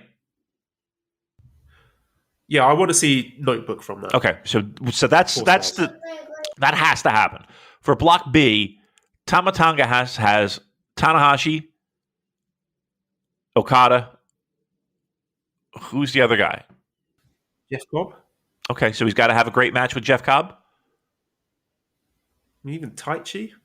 Yoshihashi could be good. I think there's a lot of good. Again, could be good. But I'm saying, put that name next to it, that other name, and again, great pro wrestler Shingo. You put somebody in the match with Shingo. Shingo's going to make that fucking match be great. Ishii, same thing. Even Ibushi. Tama Tonga might be up against it a little bit. Because I'll tell you what, he has if Tama Tonga can have great matches against Taichi, if Tama Tonga can have great matches against Yoshihashi. Look, pump the brakes on the word "great." Okay, but what I'm saying is, if that can happen, then we got something.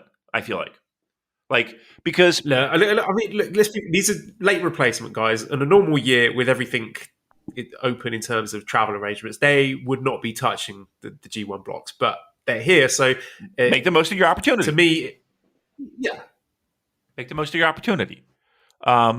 I don't think either of them will do enough for when travel is open for whoever's booking this to be like, oh, we've got to put GOD back in the G1 blocks. They were so good, we can't leave them out. I don't think that's going to happen. Yeah, Tama Tonga's got two guys that he definitely should have great matches with. I'm sorry. If you're in the ring with Okada, if you're in the ring with Tanahashi, you should have a great match. Tonga Loa has more opportunity. It was a main event, isn't it? Okada versus Tama Tonga. Yeah. So that being a main event, expectations would be higher than if it's sort of buried on the second or third match on the card. Yeah, and you're going. You're going 20 minutes, right? Main event. You're going 20 minutes. Come on, I need. Let's get on the bandwagon. Let's give them all the support we can. Again, we're just pointing out the facts here, but we're going to give them all the support we can. But that make no mistake about it. He has to deliver in a spot main event against Okada. He has to deliver, and if not, I don't want to hear a fucking peep about him being in G1 again. And again, I know COVID. Would he be in it? But I understand. But that this is shit or get off the pot time, right? This is shit or get off the pot. This is shit or you're a tag team wrestler your entire stay here. Period. I mean, right? That's where we are with this. Yeah, let's move on. The third match was Jeff Cobb defeating Chase Owens 12 minutes 11 seconds with Tour of the Islands. Any discussion of a Chase Owens match is going to come with the speaking out allegations, and that's fine. People want to talk about that stuff, and as they should. But just speaking strictly from an in-ring perspective for the wrestling, I think he more than played his part here. He is there, and a guy historically in New Japan who's been there to make superior wrestlers who are higher on the card look good, and that's exactly what he did here. He took some great bumps and made Jeff Cobb look like a monster, which is what he's there for. But also put on, I thought, what was a relatively competitive and exciting match. So again, if this is the level of stuff we can expect from Chase Owens, I don't have any complaints. I thought this match was pretty good and did what it needed to do. I thought Chase worked his ass off. Like I thought, look, he's another one. He's going to have plenty of opportunities to fucking go in there with. Can you imagine Chase Owens versus fucking Okada? Chase Owens, Tanahashi, right? Again, but here's the thing. Like, if I hate to Jim Ross this motherfucker, but go make yourself a star, kid. You know what I mean? Like, go make yourself a fucking star. If you can have great matches with those two, people are going to talk about you. You're going to make more money. Here's the thing, too. That's the key. Like if Chase Owens has a great fucking match with any of these guys, his pay scale just went up. You know what I mean? Like he wants to have a great match. Trust me. He wants to have a great match. Well, he's going to have the opportunity. Did I think this match was great? No, I didn't. I thought it was good. And I thought, again, he had his working boots on. But he's going to have more singles fucking matches in a short amount of time than I guarantee you he's ever had in his entire career. So, again, you put people in the fucking frying pan. Let's see if they fucking sizzle, man. Let's see if they fucking sizzle. And the second match was Evil defeating Yoshihashi in 17 minutes 50 seconds with Evil. Louis says, simple question, is Yoshihashi the kryptonite to solving the House of Torture? Kent says, is Yoshihashi the MVP of G1 for getting something worth a shit out of Evil? Flynn says, do you think Evil is being held back by Dick Togo's ego? The match with Yoshihashi was really entertaining, But Togo getting involved is always on everybody's mind. It feels like this is all to benefit Togo rather than Evil, which should never be the goal of the manager. Get your dick out. That is my question. Classic Catch says also, how do we stop Dick Togo? Why did he pick Evil to latch onto of all people? Now, look, if Evil didn't do this turn and he was just sort of middling, plodding LIJ brawler Evil. That's what you got, yeah. Yeah, no one would care. No one would give a shit about him. No one really cared before. I know he was sort of, he had those opportunities, beating Tanahashi in the 2017 New Japan Cup, beating Okada in the 2017 G1. He's a dojo guy. They obviously rate him highly. But he wasn't a big player when he was in LIJ. So at the very least, say what you will about the quality of matches and the shenanigans and all that. People are talking about him now, and he's in a more high-profile position than he was in LIJ. So, that I think is a double-edged sword, really. I thought this match was really good. I said it before when we were doing our preview. They had a really good match last year. Just the chemistry works between them because Yoshihashi is that fiery, passionate babyface underdog who everyone is cheering for. I was cheering for Yoshihashi as he got down the stretch. He's busting out new moves. He did that sort of cool backbreaker thing. And I was cheering for him. Everyone wanted to see him win. And that is when the Evil gimmick works, I think. If he's against an opponent I don't care about, then no one gives a shit. But if it's someone that I'm actively cheering for, like a Yoshihashi, I think the drama works for me. And it worked here. I mean, I know there was the interference at the end, but that is what happens in Evil matches. You can't get annoyed about that. That's like, getting annoyed at a baby for shitting itself. That is what's going to happen. And you either enjoy what precedes it or you don't. And I enjoyed this one. You enjoyed shit, is what you're trying to tell. That's what that was the. I'm used to it, Damon. That's what it is. Okay. Yeah. I mean, I think you summed it up perfectly in the sense that in two nights, if we have to have bullshit, and it's, he's the guy that's going to deliver the bullshit. And if we can keep it confined to that, and again, we had Yano and Kenta, which was, not our cup of tea. Okay. If we can contain it to Evil, so be it. Yeah. I mean, this is like, one match out of 10 for each sort of double night. One match out of 10 that has the blatant cheating and interference. That's for a G1. That's pretty good going. I mean, that's better than we've had in previous years. Like I keep talking about that 2018 year where Jay White and Gedo were doing it, Tamatonga was doing it, Bad Luck Fale was doing it. It was just everywhere. Here, if it's only contained to the Evil matches, and I think sort of, again, the bell-to-bell, the in-ring work up until the point where that Dick Togo stuff happens, it's perfectly watchable. I think people are kind of blown it out of proportion. I think it is fine contained to this spot. Right. I think where people have reservations and are a little on edge is the deeper you get into this G1, and if Evil is placed in a prominent position, getting that in matches that are more important. Nobody wants that. Right? Nobody wants that. So I guess that's and it is going to happen. Yes, that's an inevitability. But right, second match on the card, right? No, good spot for it. Correct. Thumbs up. Yep. Yeah. I mean, if that's, I think more people are worried about the future in this tournament with that than they are in night one when it comes to that. But know that, I mean, I think that's you expect the baby to shit the diaper. Right, the nappy, because if you're not, you're in for a bad night. Let's put it that way. All right, so we've got shows coming up Thursday, Friday, and Sunday before we next record. I'll just read out the matches and then we'll sort of give our thoughts on anything that we're particularly looking forward to. So Thursday in Ota City General Gymnasium, we got Nagata against Tangaloa in a special singles match. Then A block, we got Yano versus Okan. Kenta versus Yujiro, Ibushi versus Ishii, that's going to be good, and Shingo versus Zack, which is a match, that has not taken place for, 10 years or something? Yeah. Cannot wait for that one. I think that's going to be a big acid test. If Zack wins that one, then all bets are off, and I am strapping the rocket on him, and he is my guy in this G1 Climax. Yeah, brackets will be broken. Yep, yeah. Friday, we got Tanahashi versus Goto in the opening match, which is should be good. Interesting. Tamatonga against Chase Owens, Yoshihashi against Jeff Cobb. I'm looking forward to that one. I think that will be good. Sanada versus Taichi, again, I think they got chemistry. That one could be good. And Okada versus Evil. Yeah, I mean, it's been shit before.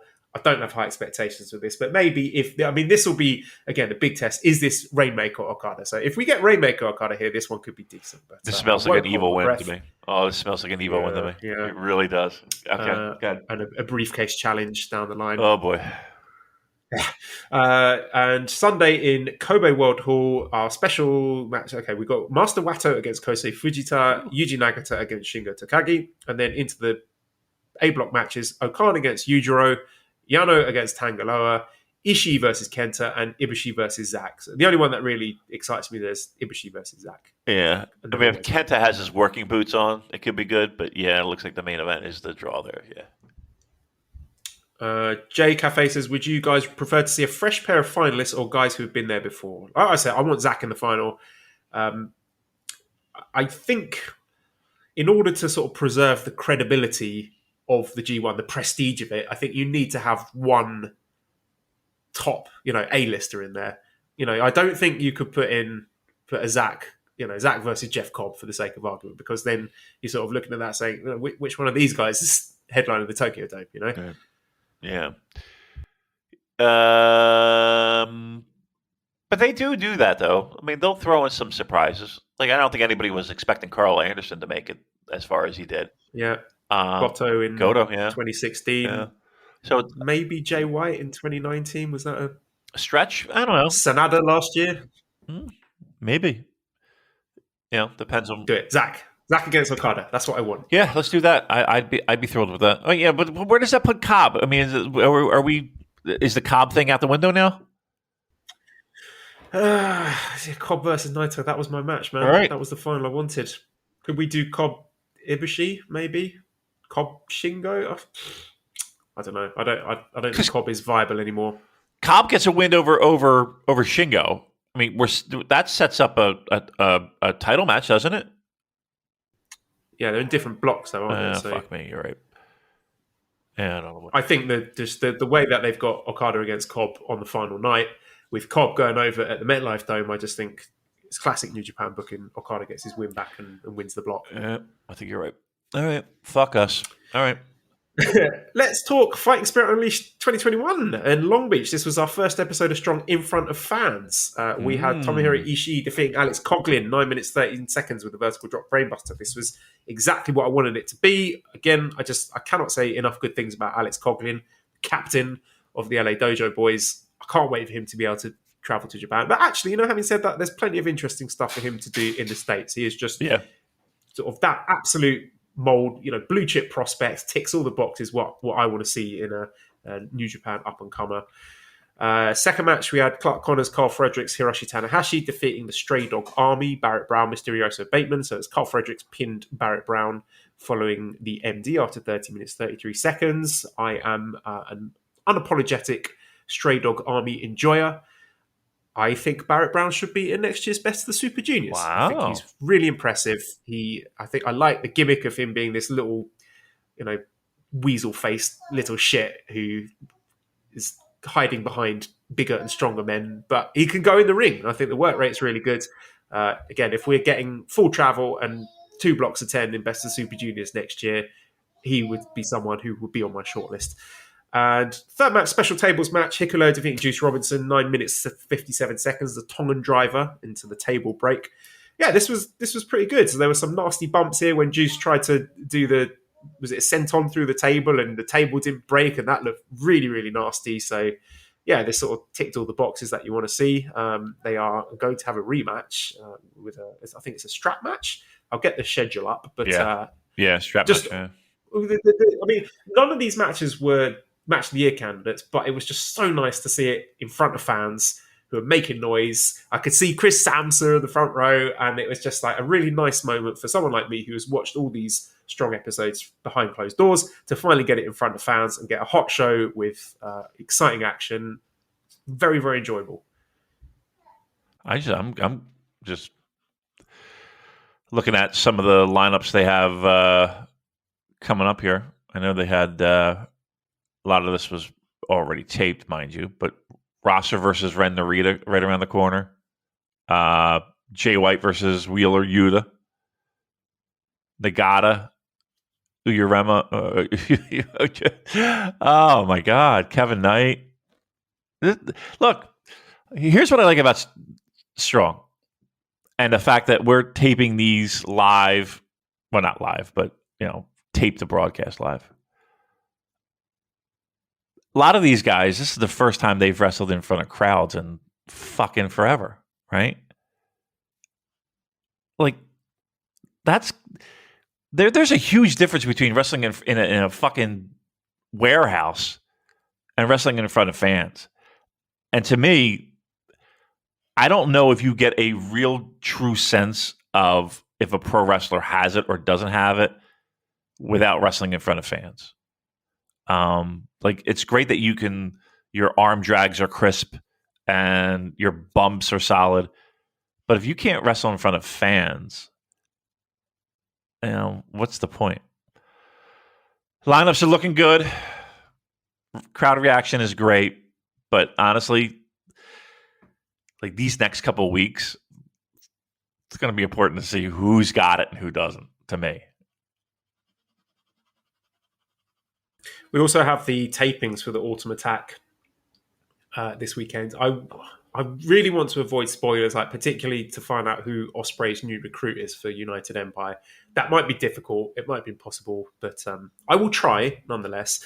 We had some news actually from the UK. So Aussie Open joined United Empire yesterday during the Rev Pro show. Yota Tsuji also made his debut wearing a very sexy looking loincloth, and he was selling the Japanese fans, which I thought was a nice merchandising opportunity. So Rob says, with Aussie Open joining United Empire, what does that mean for tag hopes of Hinare Cobb or Khan on the Cobb?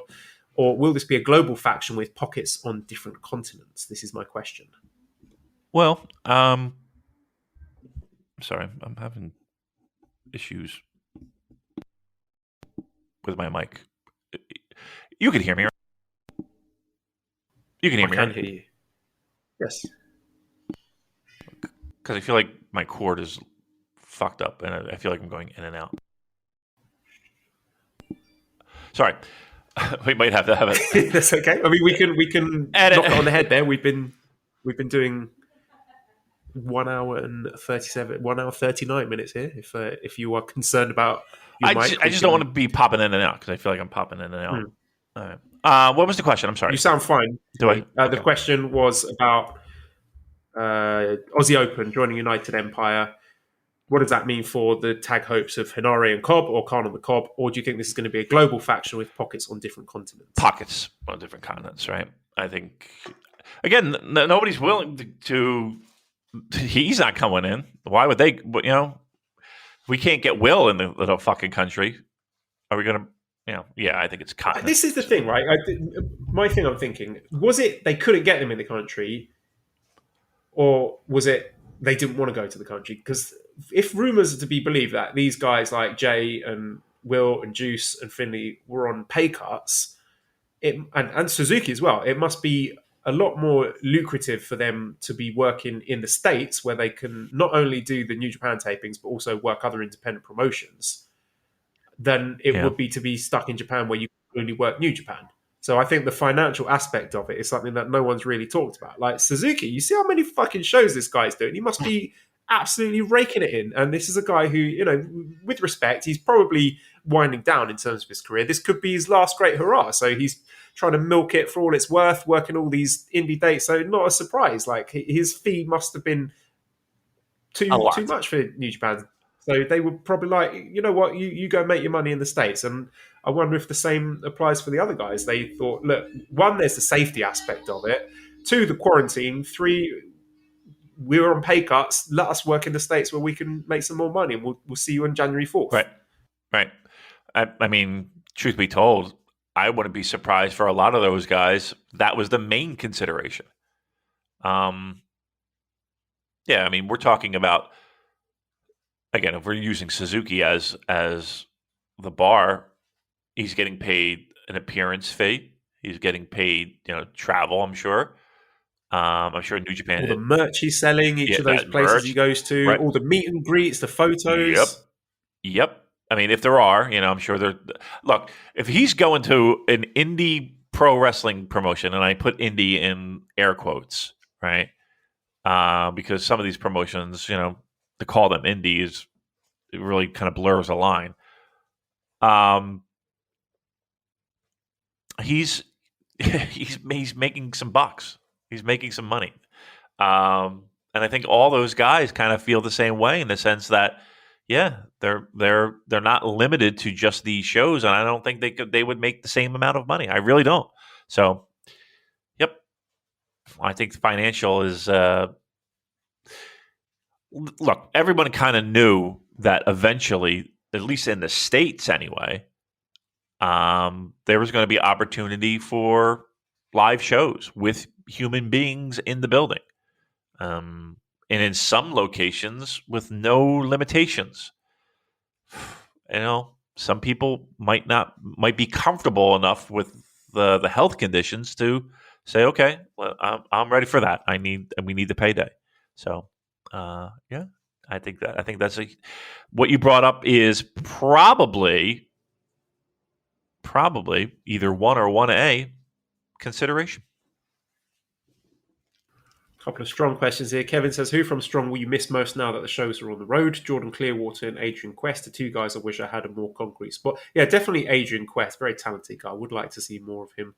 And the AJZ, Andreas John Ziegler, I thought he was excellent in the few appearances that he had. I would love to see more from him. Kevin says, if Russ Taylor returns to Strong, would you put him back in Team Filthy? Sure, why not? I thought it was a good fit there. Won't hurt to stick him back in if they are interested in using his services since he's been cut from WWE. Matthew says, do you think strong tapings with crowds is the plan going forward? Also, do you think top gauging like Jay and Will are going to be regulars or more like guests like the foreign talents have been? Will foreign guests be the norm, travel and COVID protocols notwithstanding? And I'll piggyback that with another question from Daryl, who says, so we have two of New Japan's greatest stars, Will and Jay in America. Do you keep them on Strong where they won't have a lot of eyes on them, or try to get them involved with another American promotion, in which case, is there any way that they don't job out? I don't mind if Kojima or Nagata or even Suzuki doing a clean job on US TV, but those two guys need to be protected. Imagine Will getting his music cut short and doing a 5-minute clean job to Hangman or Wardlaw. I think Ospreay, between Strong and Rev Pro, that will be him. He'll be set with that. So he can be a big star on both of those things. I think he's got plenty to do without dipping his toes into other promotions. And Jay White seems to be busy with Impact. So I think Jay White, the play is Strong and Impact to keep him busy. I wouldn't rule out either of them mixing it up with AEW, specifically Jay White. I mean, I think Kenny Omega versus Ospreay and Kenny Omega versus Jay White is an inevitability at some point in the future. But yeah, strong tapings with crowds. I think that is the plan going forward. I don't see any reason why you would go back to doing empty arena stuff now that they're allowed to film in front of fans. Yeah, and trust me, those guys are all be protected. There's no way that like Will Ospreay is doing a job to fucking the Dark Order. On TV. So even if they do show up, and here's the thing, they have a lot of programs in their pipeline, so it would be a little bit before we see any type of program between those guys on AEW. That's for sure. Elliot says, a theory, people are down on New Japan and turn into AEW because watching New Japan in its current state is a reminder of how bleak and sad the world is because of COVID, but AEW provides an escape from our shitty reality where everyone can yell and party. Thoughts? And Hayden says, do you think with Ospreay and Jay coming back soon, and Brian as well coming soon, do you think New Japan will be on a whole other level of buzz? So yeah, I think this, like New Japan at the moment, it is in the doldrums, particularly with the domestic product, but I think the US product feels hot to me, and the whole thing is just like a sort of powder keg waiting to explode when things open back up again. And I've said it loads of times, but I don't have any long-term concerns because as soon as they can get people over and as soon as they can do full buildings with people yelling, then we're right back to where we were, in my opinion. And yeah, of course, AEW is the hot product now for all those reasons that have been laid out. But I think New Japan of USA can start building a bit more heat and a bit more buzz for New Japan and get them on the road to recovery, and then just wait until you can pull the trigger on a huge match. Like, for example, if you can book, let's say, Kenny Omega versus Will Ospreay for a sold out, no restricted Tokyo Dome, then that is it. You are back to back to the peak, in my opinion. Yeah. And again, keep in mind, we are just started G1, which again, so far has been pretty great. We've got exciting stuff in the States. While it's not the same, while it's not like we're lighting the world on fire, I think we're okay given the situation.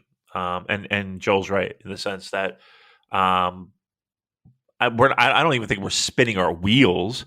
I think there's two exciting things going on at the same time, and we have the possibility of even more exciting things along the line, and even bigger things once those doors get reopened. Chuck says, seems like a lot of guys from Japan are coming to the States lately. Think this is due to more lax regulations regarding COVID. Who's coming over next? Again, I think it's money. I think these are guys who New Japan have said, look, we don't really need you over here right now. Go over to the States and make some money. So for guys on the fringes, guys like Nagata, Kojima, Suzuki, who they can do without for a G1 Climax, then it makes sense for them to go. And likewise, juniors, people like ELP, Taguchi, Ishimori, they are not desperately needed for New Japan right now in Japan because they're running the G1 Climax. So I think juniors and people on the fringes like that are the way forward. I think your core roster are going to stay where they are. They are needed in Japan. So I would be surprised if we see, I was going to say the likes of Goto, Yoshihashi, Taichi, people like that going over. I don't think they will be going over to the States personally. But yeah, those are just my thoughts. But I will say this: the optics of Jay White, Suzuki, will, not being even Moxley to a certain degree, not being in G1. The optics of it is weird, to say the least. Right? When you have Chase Owens in it, when you have God in it, and you have these other guys that aren't in it. Like, we could sit here and logically say, yeah, it's for money, blah, blah, blah, blah, blah. But for a casual wrestling fan to turn on their TV and be like, oh, wait a minute, the G1's happening. Why aren't they in it? Like, how do you explain that? Right? I think that's the biggest issue, is the optics of your biggest tournament of the year. Maybe aside from Wrestle Kingdom, your biggest event of the year, you have so many big names that a casual wrestling fan in the United States knows, not in your tournament, what's going on? Oh, this, that, why? Okay. It just doesn't make it looks like there's issues. And there are. Let's not dance around it. I'll do one more question here. Flynn says, what championship team is Joel looking forward to Arsenal facing next season? That is my question. Also, thoughts on Persona 5 so far? I absolutely love the game. That is my real question. And Mard Urabora says, Arteta out. That is my question. Problem is, I don't really have any time to do PlayStation or Persona since I'm working full-time again. But Arsenal, we have got 2 wins on the bounce, Damon. 2 clean sheets. All right. We are only 3 points behind Spurs now. So a couple of weeks ago, we were bottom, Spurs were top, and everyone was laughing about that. But now, if we beat Spurs by 2 goals next weekend, then we go above them. Don't know if that's going to happen, but it looks like there are green shoots emerging. New signings look good. Aaron Ramsdale in goal. Tomiyasu, the new Japanese right back, looks really good. I think there's reason to be optimistic. I hear as it. An Arsenal fan. I hear it in your voice. Excellent. There you go. It gives you a little more reason to wake up at 2:00 in the morning to watch the fucking games. All right, good. We're back on board. Arsenal all the way. Let's go, you dumb dinosaur.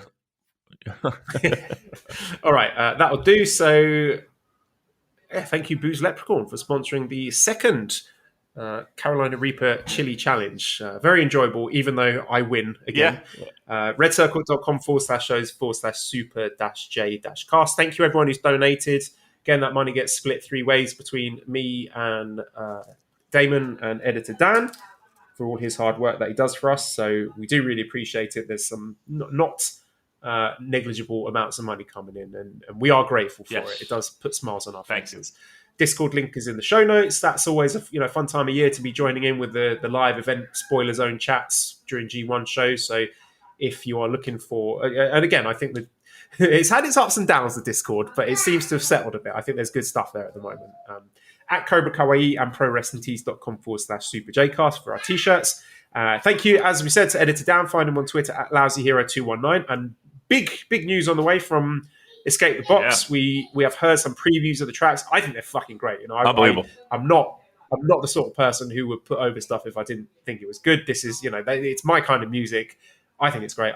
As soon as this stuff is released, I'm paying for it on iTunes, and I'm not doing that as a favor to be a good friend. I'm doing it because it's good music and I like it. So I would suggest anyone who hasn't to check out Escape the Box at Escape the Box UK on Twitter. Subscribe to the Voices of Wrestling Podcast Network for other great shows. Please give us a 5-star review on iTunes and a nice review. Follow us on Twitter at the SuperJcast. Thank you everyone for listening, and goodbye. It's all kicking off behind me.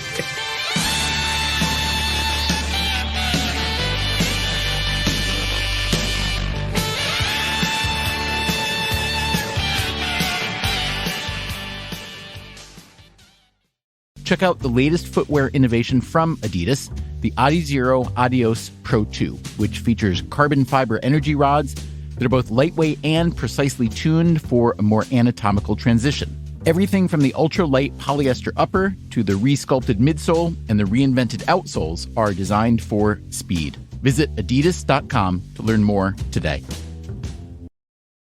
Gym sessions and sweaty summer activities are back, which means more funky smells in your clothes, because sweat leaves behind bacteria that causes those hard-to-remove odors. Clorox fabric sanitizer products are ready to zap the stink out of fabrics in your home by getting rid of 99.9% of odor-causing bacteria. Eliminate odors in every load, or sanitize fabrics between washes with one of our fabric sanitizer products. Search fabric sanitizer at Clorox.com to learn more. When it counts, trust Clorox. Use as directed.